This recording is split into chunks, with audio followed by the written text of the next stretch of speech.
那我们刚刚提到了中国跟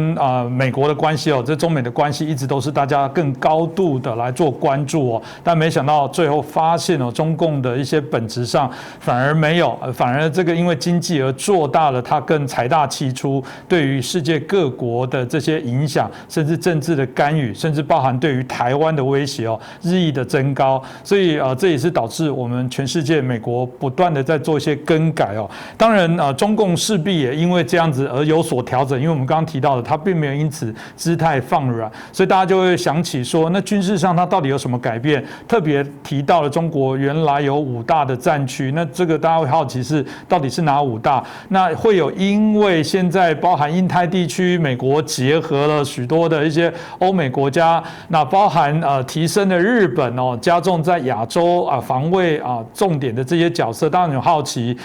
这个中共有因此而在整个军事上做一些调整吗？姚老师，姚中校，请问您怎么看呢？中共从习近平上台以后，2015年之前他是反腐去清理异己，这个在部队在军队做了大动作，抓了很多人，这个大家都看到了。真正的动作，他是从2017年开始军改把7大军区取消了，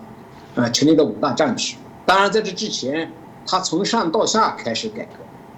先是取消了这个中央军委的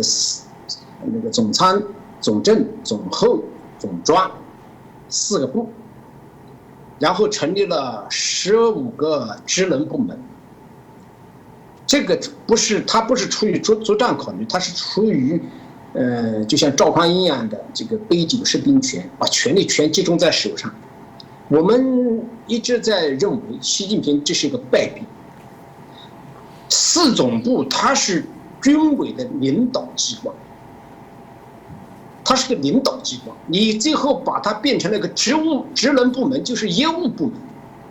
这样的话权力就归到习近平一人身上去了，这个是一个大败笔。就是说全军就听他一个人，这是这个一个。第二个呢，就是刚才您讲到了，就是7大军区没了，5大战区，5大战区是这个东南西北中，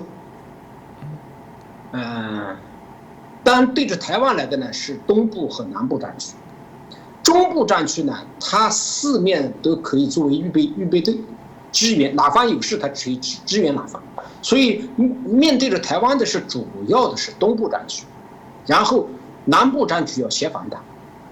要配合，但是南部战区它也有自己的防区，它也不可能全面的投入到台海这一关，因为南部战区守卫的海域更大，所以说它现在分着这个5大战区，还有一个现象就是。过去的军区他有权利，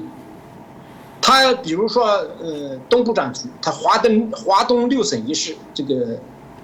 南京军区司令，他指挥6省1市，他不仅仅是在这个6省1市里面，他有很大的权利，可以调动一切资源。更重要的是，南京军区司令他对所属他有任免权。但是现在东部战区的司令，他对所属的部队没有任免权，也就是说，他根本就没有军权。为什么没有军权呢？你比如说东部战区的海军，他的海军司令、海军的官员的任免，他归海军司令部，他不归你战区司令部。所以这个东西，战区司令就权力就大打折扣了，人可以不听你的。我海军就东海舰队，我肯定要听海军的。海军首长、海军机关的，因为我能升官或者我要降级，他们决定，你战区司令管不了。所以这个战区司令是一个形同虚设。其实是什么东西呢？就是中央军委的一个前线指挥所而已。战时这个协调各大军种、各大兵种，他这个职能，真的要是打台湾的话。中央军委至少要派一个军委副主席来当总指挥，然后你的这个东部战区的司令呢，你就是一个做后勤的，配合。这个军改这是一个，然后你下面还可以看到，他把18个集团军，陆军的18个集团军全部打散了，成立了13个集团军。他怕的是这些军队帮派山头对他有威胁，现在全打乱了，这样对他就没有威胁了。但实际上呢，这个陆军可以这么打过，你海军没办法打过，那就中共就一个海军，你没办法打过。所以一段时间以来，他在海军他没有控制住，海军班山头，你包括几个司令都是家里面的人。那最近我们又看到了一个信息，一个情况，就是军委有一个副主席叫许其亮，他是空军的，他过去是这个空八军的，就在福建，空八军的军长出来的。为什么用他呢？